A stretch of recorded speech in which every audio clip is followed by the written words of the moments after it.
నమస్కారం అండి, నేను సీత.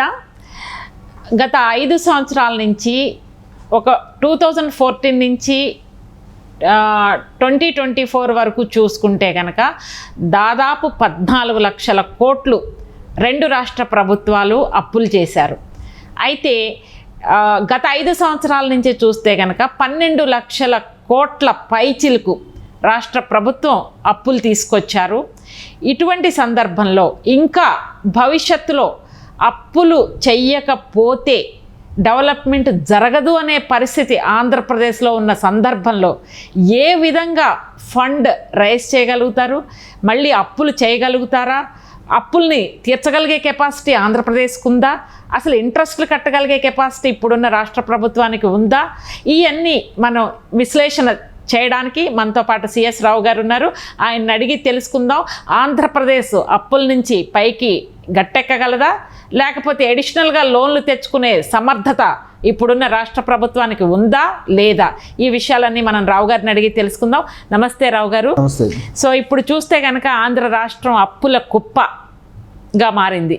ఇప్పుడున్న పరిస్థితుల్లో మళ్ళీ ఇప్పుడు తెలుగుదేశం పార్టీ గవర్నమెంట్ అప్పులు తెచ్చుకోగలదా?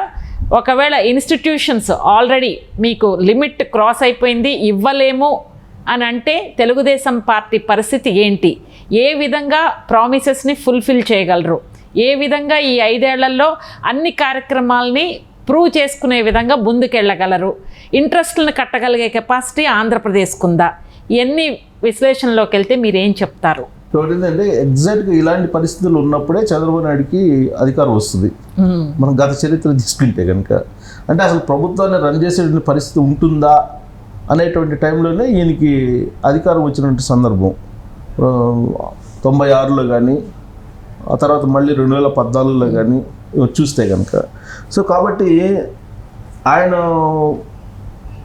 ఉన్నటువంటి అనుభవం, ఆయన ఒక బ్రాండ్ యాక్చువల్గా చెప్పాలంటే చంద్రబాబు నాయుడు.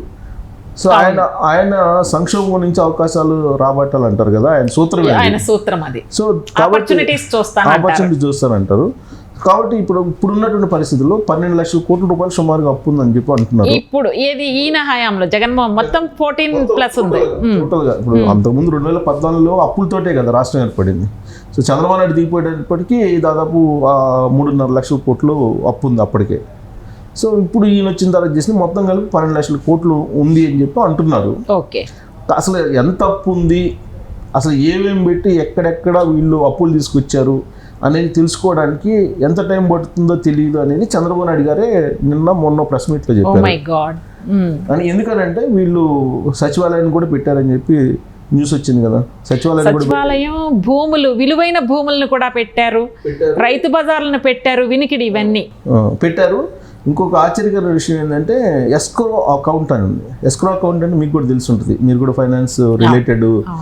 ఎస్క్రో అకౌంట్ అంటే వీళ్ళు ఏ స్థాయికి వెళ్ళిపోయారంటే జగన్మోహన్ రెడ్డి ప్రభుత్వం, మీరు మాకు అప్పు ఇచ్చేసేయండి, ఎస్క్రో అకౌంట్ క్రియేట్ చేస్తాం. అంటే ఎస్క్రో అకౌంట్ అంటే ట్యాక్స్ రూపంలో ఖజానాకు పడేటువంటి అమౌంట్.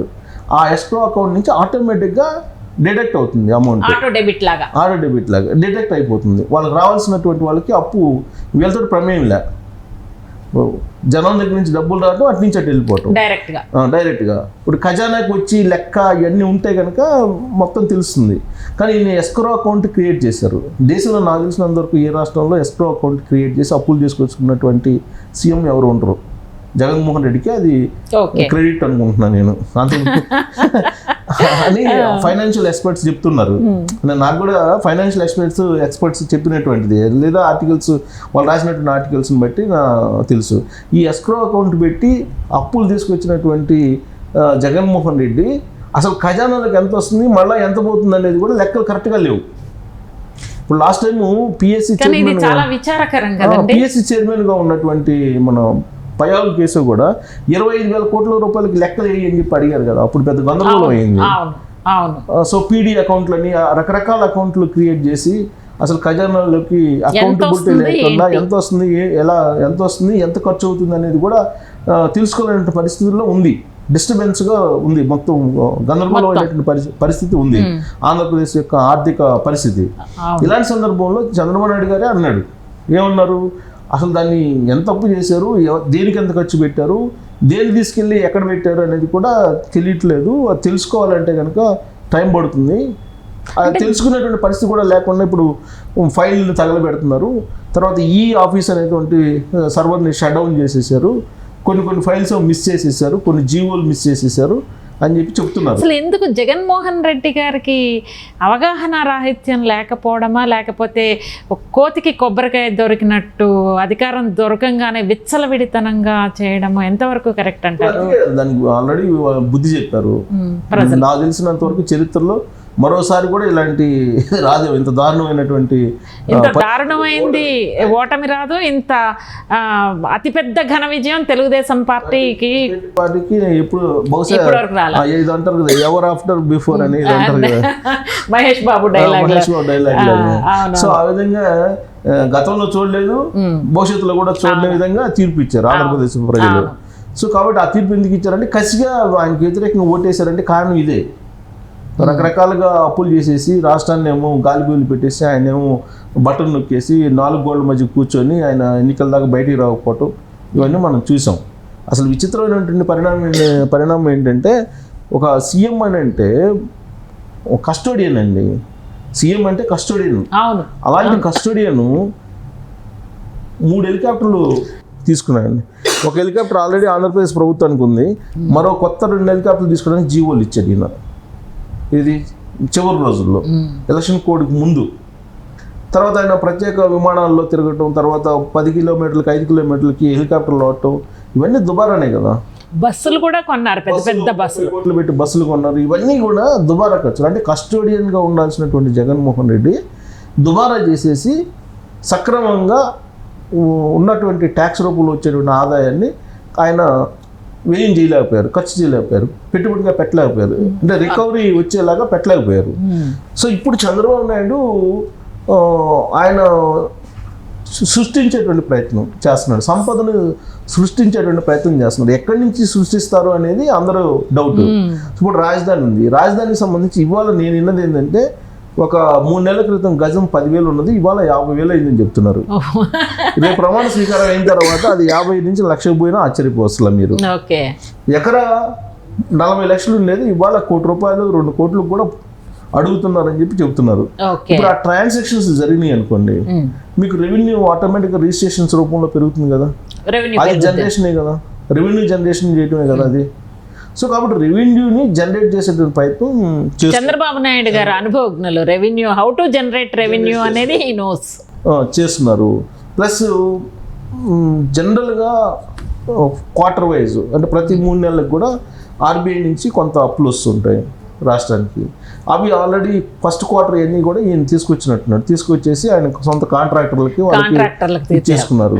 ఇక మిగతా ఎలాగో ఉంటాయి కదా, క్వార్టర్ 1 సెంట్రల్ నుంచి రావాల్సినటువంటి ఫండ్స్ వస్తూ ఉంటాయి. రొటీన్గా అయితే నడిచిపోతుంది. కానీ ఇప్పుడు చంద్రబాబు నాయుడు గారు ఇచ్చినటువంటి హామీలు ఏదైతే ఉన్నాయో దాదాపు 1,20,00,30,000 కోట్ల రూపాయల విలువైనటువంటి హామీలు అవన్నీ లెక్కేస్తున్నారు. మరి అవన్నీ ఎలా ఫుల్ఫిల్ చేస్తారనేది ఆయనకు ఒక పెద్ద ఛాలెంజ్. ఇప్పుడు అంటే చంద్రబాబు నాయుడు గారు మీకు తెలిసే ఉంటుంది, యూజువల్గా ఆయన ఏదన్నా ఒకటి రివీల్ చేస్తున్నప్పుడు థరో ఎక్సర్సైజ్ ఎక్స్పర్ట్స్ తోటి చేయించే ఎలా ఏ విధంగా ఈ వెల్ఫేర్ స్కీమ్స్ మనం మీట్ అవ్వగలం అనేది ఎక్స్పర్ట్స్ తోటి ఎక్సర్సైజ్ చేయించిన తర్వాతే రిలీజ్ చేసి ఉండొచ్చు. But how to generate revenue, expected revenue వస్తుందా లేదా అనేది ఇప్పుడు పాయింట్. చూడాలి. ప్రజలు హోప్స్ ఎక్స్పెక్టేషన్స్ ఎక్కువ ఉన్నాయి. తర్వాత ఇంకోటి ఏంటంటే ఇప్పుడు అక్కడ ఉండేటువంటి రేషన్ కార్డులు తీసుకుంటే కనుక పబ్లిక్ కన్నా ఎక్కువ ఉన్నాయంట అక్కడ రేషన్ కార్డులు. అంటే ఫ్యామిలీ హౌస్ హోల్డ్స్ ఎన్ని ఉన్నాయో ఈ హౌస్ హోల్డ్స్ కన్నా ఎక్కువ ఉన్నాయని చెప్తున్నారా. ఇప్పుడు ఇవన్నీ చేయాలంటే కనుక కొంచెం సాహసోపేతమైనటువంటి నిర్ణయాలు తీసుకోవాలి. మరి అవి తీసుకుంటే ఆయనకి అవగాహన ఉంటుంది. చంద్రబాబు నాయుడు గారికి మనం చెప్పేంత కాదు కానీ బట్ ఆయన మీద హోప్స్ ఉన్నాయి, ఆయన మీద నమ్మకం ఉంది, ఆయన మీద విశ్వాసం ఉంది. ఇప్పటికే ఎన్ఆర్ఐలు పెట్టుబడులు పెట్టడానికి వచ్చేస్తున్నారు. నిన్న మొన్న చూశాను క్యాప్జెమినీ వల్ల ఆల్రెడీ వైజాగ్ బ్రాంచ్ అంటే వాళ్ళ బ్రాంచ్ని పెట్టుకోవడానికి రెడీ అయ్యారని చెప్పి చెప్తున్నారు. సో ఆల్రెడీ కంపెనీలు కూడా వచ్చేస్తున్నాయి. సో ఇలాంటి పని డెఫినెట్గా ఆటోమేటిక్గా రెవెన్యూ జనరేట్ అవుతుంది. అప్పులు ఇస్తారు, ఇచ్చేవాళ్ళు ఒక పరపతిని బట్టే కదా అప్పులు ఇచ్చేది. గుడ్ విల్ ఉంటుంది కాబట్టి చంద్రబాబు నాయుడు గారికి డెఫినెట్గా దాన్ని బట్టి అప్పులు ఇస్తారు. కేంద్ర ప్రభుత్వ సహకారం కూడా ఉంటుంది కాబట్టి మరి ఆయనే చెప్తున్నాడు అసలు ఎక్కడెక్కడ పెట్టారో, ఎక్కడెక్కడ కార్పొరేషన్ కింద ఎక్కడెక్కడ తీసుకొచ్చారు అంటే వాళ్ళు రాబోయేటువంటి 10-15 సంవత్సరాలకి ఎక్సైజ్లో ఎంత ఆదాయం వస్తుందని ఎస్టిమేట్ చేసి ఆ ఎస్టిమేషన్ మీద కూడా అప్పులు తీసుకొచ్చారు కదా వాళ్ళు. సో ఆ స్థాయిలో తీసుకొచ్చారని అంటే దాని మీద శ్వేతపత్రం అయితే విడుదల చేస్తారు అసెంబ్లీ సమావేశాల సందర్భంగా. అప్పుడు కానీ మనకు ఒక క్లియర్ పిక్చర్ రాదు అసలు. ఇదండి అంటే రాష్ట్ర ఆర్థిక పరిస్థితి, ఎన్ని అప్పులు తెచ్చారు, ఏ బేస్ మీద తెచ్చారు, ఏ విధంగా ఇంట్రెస్ట్లు కడతారు అనేది ఈ రోజుకి కూడా అస్తవ్యస్తంగా క్లియర్ పిక్చర్ లేనటువంటి పరిస్థితుల్లో సిఎస్ రావు గారు ఎక్స్ప్లెయిన్ చేసింది ఏంటంటే చంద్రబాబు నాయుడు గారు సంక్షోభంలో నుంచే ఆపర్చునిటీని చూస్తారు, ఆయన క్రెడిబిలిటీని యూజ్ చేస్తారు, అక్కడ మనిషి మీద ఉన్నటువంటి నమ్మకంతో ఇండస్ట్రీస్ వస్తాయి, భూమి యొక్క వాల్యూస్ పెరుగుతాయి, తద్వారా రెవెన్యూ జనరేట్ చేయడము ఒక ప్రధానంగా చంద్రబాబు నాయుడు గారి యొక్క సమర్థత మీద రెవెన్యూ జనరేట్ అవ్వడానికి అవకాశం ఉంటుంది.